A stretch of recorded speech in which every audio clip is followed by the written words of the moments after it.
Hi everyone, I'm Gabrielle Bro with Americans for Prosperity. Welcome to Torch Talk. Today we're sitting down with Congressman Steve Womack from Arkansas's 3rd District. He's chairman of the House Budget Committee, and he's going to give us a little 101 on the federal budget process.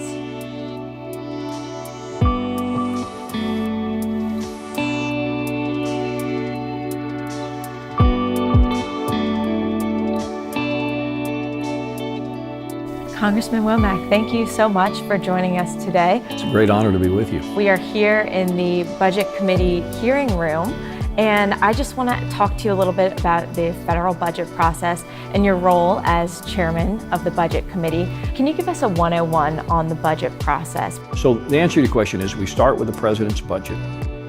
And once the president submits his budget, then the CBO, the Congressional Budget Office, does its forecast and economic outlook. Then the Budget Committee, both House and Senate, go back and start crafting a budget resolution. And sometime in April, we're supposed to craft this budget resolution that one of the outcomes of which is setting what we call a 302A number, that is a top-line spending number for annual appropriations, that discretionary side of the budget. So when you take the top line number, the 302As, then we give that to the Appropriations Committee that do all the discretionary spending, and then they take that number and they chop it up 12 ways into what they call 302B allocations, and that's 12 different numbers to fit the 12 different appropriation titles. We take them to the floor of the House, we vet those completely on the House floor, and then the Senate does the same thing, and then when all of that process is done, you got a Senate appropriation series of bills and you got House appropriations bills. We go to conference committees, work out our differences, and out of that comes an appropriation bill from the Congress, signed into law by the president, and hopefully done in advance of the fiscal year deadline of September 30th. So is there a way that you could describe mandatory and discretionary spending? Mandatory is autopilot.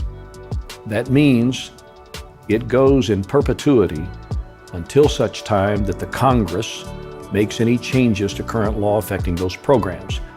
Those programs include things like Medicare, Medicaid, Social Security, net interest on the debt, some other retirement programs. The discretionary side is what the Congress deals with on an annual basis. It funds most of the government we most know. It was like 2 to 1. That whole ratio has flipped. So now mandatory spending accounts for about 70% of the federal budget, discretionary spending about 30%. And as time marches on, with people living longer and taking more out of those programs, and more people aging into those programs, the squeeze on discretionary spending is getting worse, not better. So the budget of the United States should be purposed in addressing those kinds of challenges. And we struggle with that because it does require the Congress to make some very, very tough decisions that become extremely political in nature.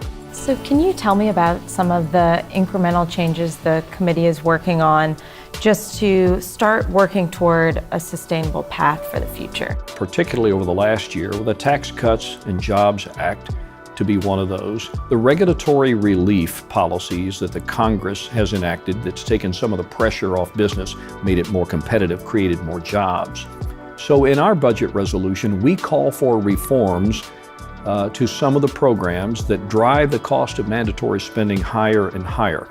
And not near enough to solve the problem, but incrementally, it puts us in a position to begin to address and bend those curves in the out years in a more responsible sort of way. What makes you so passionate about this? What in your background makes you want to put so much time and so many hours into determining what is in and what is out in the federal budget?